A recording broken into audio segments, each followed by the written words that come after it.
sa akin, ceremony kinasal na siya lang yung mag-isa yung ng kasal nila. Sa part namin, hindi kami nakatulong dahil malayo kami.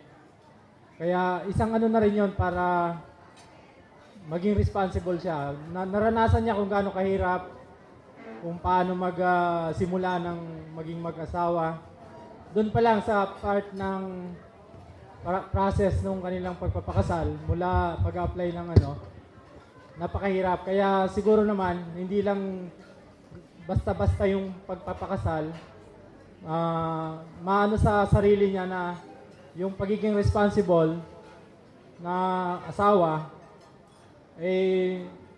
nasa sarili niya na. Kasi nagsimula na siyang doon sa mahirap na process. Hindi katulad yung sa ibang kinakasal, lahat ng process, magulang, kapatid ang naglalakad.